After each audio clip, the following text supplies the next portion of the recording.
کیا حالت ہے. چھوڑ دینا سہیل افریدی صاحب وہاں پہ جائیں گے, چھوڑ دے اس بات کو کہ سہیل افریدی صاحب کل بٹگرام جائیں گے, ہزارہ ریجن کے اندر جائیں گے, اور اس کے بعد پھر وہ کراچی کا دورہ کرنے جا رہے ہیں, سندھ کا, جیکپ آباد کا. او بھائی آپ یہ دیکھیں نا, یہ سندھ ہے جہاں پہ پیپلز پارٹی کی مسلسل 2008 سے لے کر آنورڈ 18 سال سے حکومت ہے, مسلسل, اس سے پہلے بھی تھی. وہ ایسا لگتا ہے کہ پتہ نہیں کیا ہے, کوئی مریخ کے, کوئی حلیم عادل شیخ مریخ پر پہنچے ہیں, کوئی ناسا کی وجہ سے وہاں پہ گئے ہیں, وہاں کے کھنڈرات کے اندر جا کر ریلی نکالی ہے. بھائی یہ ہے پاکستان, پیارا پاکستان, کیا حال کر دیا انہوں نے. بھائی ہم روتے ہیں نا جرنیلوں کو, ہم روتے ہیں نا مارشل لاؤں کو, او بھائی یہ ان سے بڑا کوئی ڈکٹیٹر ہے, ان سے بڑا کوئی ظالم ہے, بڑا کر دیا. اچھا جی, عمران خان کے بیٹے کا پیغام آیا ہے, قاسم خان کا, لمبا چوڑا ہے, مختصر آپ کے سامنے رکھ دیتا ہوں. میرے والد اپنے عزم اور ارادے میں اتنے مضبوط انسان ہیں کہ میں نے اپنی زندگی میں ان جیسا مضبوط شخص نہیں دیکھا. انہوں نے انتخابی کامیابی حاصل کرنے سے قبل مسلسل 22 سال تمسخر اور مشکلات کا سامنا کیا, یعنی ان کا مذاق بنایا گیا. وہ ایک ہولناک قاتلانہ حملے میں بال بال بچے, بے شمار مصائب برداشت کیں, اور اب گزشتہ 3 سال سے قید تنہائی کے باوجود ہمت نہیں ہارے. تاہم اس ناروا سلوک کے اثرات ان کے جسمانی صحت پر ظاہر ہو رہے ہیں. ان کی عمر 73 سال ہو چکی ہے. انہیں بمشکل 6x8 فٹ کی ایک ایسی کوٹری میں رکھا گیا ہے جہاں نہ کوئی کھڑکی ہے اور نہ قدرتی روشنی کا گزر ہے. انہیں دن کے 23 گھنٹے سے زائد وقت اس تاریخ ماحول کے اندر قید رکھا جاتا ہے. یعنی انہیں پورا بتایا پوری دنیا کو کہ دنیا والوں دیکھو دنیا کے ایک بڑے سٹار کے ساتھ کیا سلوک ہو رہا ہے. اچھا پھر کرکٹر تو آ رہی تھے, رات کو سکائی سپورٹ پر انٹرویو بھی ہوا جس کی وجہ سے بڑی وہ آگ بھی لگی ہوئی ہے. آج ایک اور آسٹریلوی کرکٹر ہیں پیٹ کیمنز, ان کا ٹویٹ آیا ہے اور وہ پوری دنیا کے اندر وائرل ہو رہا ہے. انہوں نے بھی یہی آواز اٹھائی ہے کہ عمران خان صاحب کو علاج کی سہولت ملنی چاہیے اور ان کو بہترین سہولیات بھی ملنی چاہیے. تو آہستہ آہستہ ایٹ لیسٹ ویسے پاکستان میں وسیم اکرم, رمیز راجہ, وقار یونس, ایکس وائی زی, شاہد افریدی, انہوں نے کوئی نہیں آواز اٹھائی.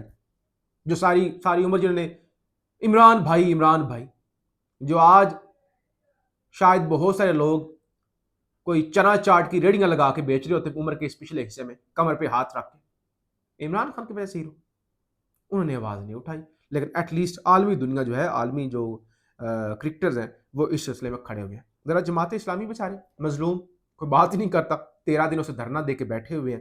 تو بھائی جی جماعت اسلامی کے پیٹرولیم لیوی خلاف دھرنے 13ویں روز بھی جاری. 3 ستمبر کو ملک گیر ہڑتال کا اعلان کر دیا گیا ہے, اور یہ مختلف شہروں کے اندر, کراچی, لاہور, اسلام آباد اور باقی علاقوں کے اندر, مختلف شہروں کے اندر جو ہے وہ جماعت اسلامی شٹر ڈاؤن ہڑتال کرنے کا ان کی جانب سے اعلان کیا گیا ہے. پیمز کے اندر بڑا ہولناک حادثہ ثانیہ ہوا تھا.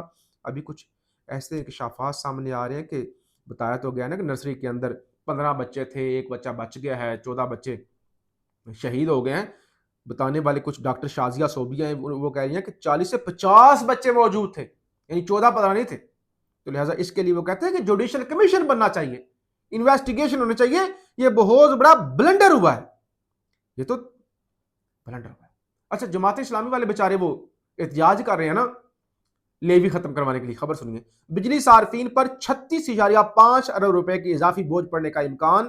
بجلی صارفین پر ستمبر کے بلوں میں 36 ارب روپے کا اضافی بوجھ کا امکان ہے. پاکستان میں بجلی کے صارفین کو ستمبر کے بلوں میں 36.54 ارب روپے کے اضافی فیول اخراجات برداشت کرنا پڑ سکتے. تو بھائی وہ تیل کم کروانے کے لیے, لیوی ختم کروانے کے لیے بیچارے احتجاج کر رہے ہیں, اور یہاں جو ہے وہ مزید پریشر جو ہے وہ بڑھتا جا رہا ہے. وزیر داخلہ محسن نقوی نے پیمز حادثے کی کوریج پر جیو نیوز کے صحافی ایاز اکبر یوسف زئی کو 20 کروڑ کا ہرجانے کا نوٹس بھیج دیا ہے. لو جی, اب پیمز پر رپورٹنگ کرنا بھی جرم بن گیا ہے. مصطفیٰ کمال کہتے ہیں کہ مجھے جب میں وزیر صحت بنا تھا نا, مجھے پیغام دیا گیا تھا جو مرضی کرو, لیکن یہ جو ڈائریکٹر ہے نا, یہ جو سربراہ ہیں رانا عمران سکندر پیمز کے, ان کے خلاف تم کچھ نہیں کر سکتے. یہاں سیکٹری استعفیٰ دے دے, فلانا دے دے. او بھائی جو ہسپتال کا سربراہ ہے سب سے پہلے تو اس سے پوچھنا ہے نا, اور اس کو کوئی ہلا نہیں سکتا, اس سے کوئی پوچھ نہیں سکتا۔ بہرحال یہ صورتحال ہے رات کو۔ اچھا وہ حافظ صاحب کے لیے ایک اچھی خبر ہے، کل رات جو ہے وہ پٹرول قیمتوں میں کمی ہوئی تھی، پٹرول جو ہے وہ 50 پیسے، پورے 50 پیسے سستا کیا گیا تھا، اور ڈیزل 19 پیسے سستا کیا گیا تھا۔ تو یہ تو اس قوم کے ساتھ مذاق ہو رہا ہے۔ بہرحال مومنٹم بن رہا ہے۔ آج سندھ کے اندر جو لوگ نکلے ہیں، اور سہیل افریدی کل ہزارہ جا رہے ہیں، پھر وہ کراچی جا رہے ہیں، اور آگے پھر لانگ مارچ کا ٹائم بھی قریب آتا جا رہا ہے، تو صورتحال بڑی آہستہ آہستہ جو ہے نا وہ ٹینس ہوتی جا رہی ہے۔ فیڈ بیک ضرور دیجیے گا۔ پاکستان زندہ باد۔